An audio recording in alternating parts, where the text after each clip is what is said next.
समाप्त कर देंगे। आरक्षण मैंने तो आपके सामने एक झलक प्रस्तुत की। आपके समय ओबीसी के जितने छात्रों की, समाजवादी पार्टी के समय जितने भी नियुक्तियां हुई हैं, 27% भी उसमें आरक्षण नहीं मिला है। 27% भी, किसी भी नौकरी को आप उठा करके देख लीजिए, मैं दावे के साथ कहता हूं 27% भी ओबीसी के छात्रों को नौकरी नहीं मिली, पिक एंड चूज होता था। क्या ये सच नहीं?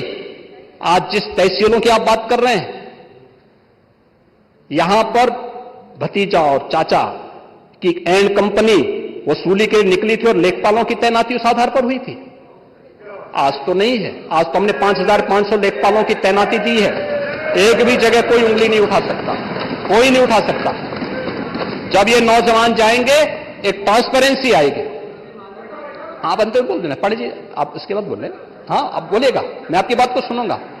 लेकिन मैं ये बोलना चाहता हूं कि आप लोग ये पंचतंत्र की कथा को क्यों दोहराने का काम कर रहे हैं? कभी फिर से पूरी नहीं होने वाली है। याद रखना, हमारी सरकार में मैंने लोक सेवा आयोग के आंकड़े आपको दिए हैं और मैं फिर दावा ठोक करके बोलता हूं, 27% नहीं, हमारी सरकार में जो तैनाती हुई, नियुक्तियां हुई हैं, किसी भी पद पर हुई हैं, SC, ST, OBC कि अगर आप नियुक्तियों की बात करते हैं, मैं कहता हूं ये 50% नहीं, 60% से अधिक नियुक्तियां प्रदेश के अंदर हुई हैं। 60% से अधिक नियुक्तियां हर एक स्तर पर हमने की हैं और ये सुनिश्चित किया है एक प्रदेश के किसी नौजवान के साथ धोखा नहीं होना चाहिए। धोखा कोई करेगा, उसकी नौकरी को उसी दिन हम लोग लेने का काम करते हैं। जेल के अंदर पूरी निर्ममता के साथ उसको ठूसने में भी कोई कोताही नहीं बरतते। आपको बुलडोजर से डर लगता है, लेकिन ये निर्दोष के लिए नहीं है, उन्हीं अपराधियों के लिए है जो प्रदेश के नौजवानों के भविष्य के साथ खिलवाड़ करते हैं, जो प्रदेश के व्यापारी और बेटी की सुरक्षा में सेंध लगाने का काम करते हैं, जो प्रदेश के अंदर अराजकता पैदा करके सामान्य लोगों का जीना हराम करते हैं। मेरा दायित्व बनता, मैं यहां नौकरी करने नहीं आया हूं, कतई नहीं। मैं यहां पे इस बात के लिए आया हूं कि अगर वो करेगा तो भुगतेगा भी फिर, और इसीलिए मैं यहां पे आया हूं कि हम लोग उससे लड़ेंगे। ये लड़ाई हमारी सामान्य लड़ाई नहीं है, ये प्रतिष्ठा की लड़ाई भी नहीं है। मुझे प्रतिष्ठा प्राप्त करनी होती तो मुझसे से ज्यादा प्रतिष्ठा अपने मठ में मिल जाती है, कोई आवश्यकता नहीं मेरे लिए। लेकिन इस प्रकार के गुमराह भरे तथ्यों को लेकर क्या पाते हैं आप लोग? बोलते हैं इस प्रकार के अनावश्यक बातों की तरफ आप ध्यान आप इस प्रकार की चर्चाएं करते हैं। लेकिन मैं कहना चाहूंगा, और अंत में मैं केवल एक ही बात कहना चाहूंगा, एक काठ की हंडिया बार बार नहीं चढ़ने वाली है, उसका समय पूरा हो गया है, पूरा हो गया है, अब नहीं चलने वाला है।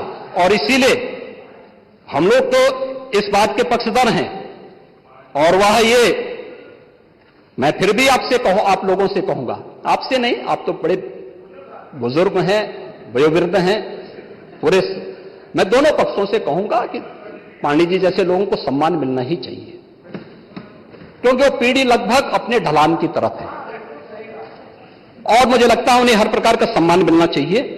लेकिन हम लोग जो भी योजना बनाते हैं, यह धरती पर पांव रख करके बनाते हैं, व्यवहारिक जगत का। मैं आपकी बात को इसलिए सुन रहा था, मैंने एक भी बार आपको डिस्टर्ब इसलिए नहीं किया क्योंकि मैं जानता था कि आप जमीन पर रह करके सारी बातों को यहां व्यवहारिक स्तर पर बोलते हैं। और इसीलिए मैं कहूंगा कि एक पांव, जो अटल जी ने कहा था, एक पांव धरती पर रखकर ही 52 भगवान ने आकाश पाताल को जीता था। धरती ही धारण धर करती है, कोई इस पर भार न बने, मिथ्या अभिमान से न तने। मुझे लगता है गलतफहमी नहीं होनी चाहिए समाजवादी पार्टी या कांग्रेस को कि वह बार बार खटाखट जैसी योजना के माध्यम से जनता को धोखा दे सकें।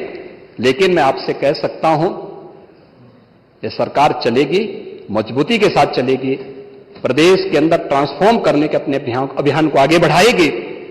प्रदेश के अंदर खिलवाड़ करने की किसी को जरूरत नहीं होगी। और कल की जो गोमती नगर की घटना है, उस घटना में भी हम लोगों ने जवाबदेही तय की है। उसके अपराधियों की सूची भी मेरे पास आई है। ये अपराधी हैं, पहला अपराधी है पवन यादव, दूसरा अपराधी मोहम्मद अरबाज, ये सद्भावना वाले लोग हैं, यानी सद्भावना, अब इनके लिए सद्भावना ट्रेन चलाएंगे,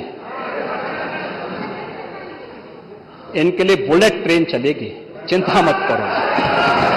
और उस बुलेट ट्रेन की तैयारी की जा रही है। और इसीलिए महिला सुरक्षा हमारे लिए सर्वोच्च महत्व रखता है। हमने इस बात को पहले दिन कहा है, कोई खिलवाड़ करेगा तो उसका खामियाजा भुगतेगा। हम लोगों ने इस बारे में हम लोगों ने आश्वस्त किया एक एक बेटी को, एक एक बहन को हम लोगों ने इस बात के लिए आश्वस्त किया है।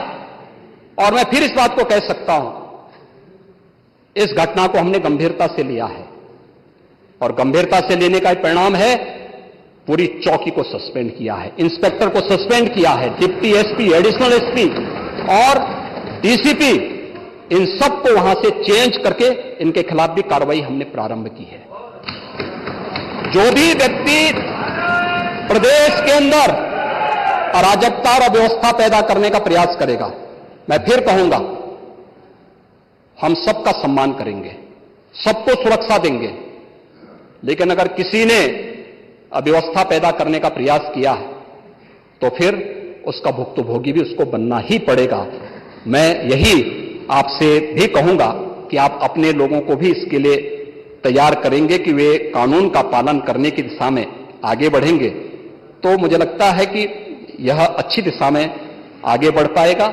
सप्लीमेंट्री डिमांड पर आपने अपने बातों को यहां पर रखा, माननीय सदन में हमारे दलीय नेताओं ने अपनी बातों को यहां पर रखा। मैं उन सबके प्रति आभारी हूं, माननीय सदन का भी आभारी हूं। बहुत सारी बातें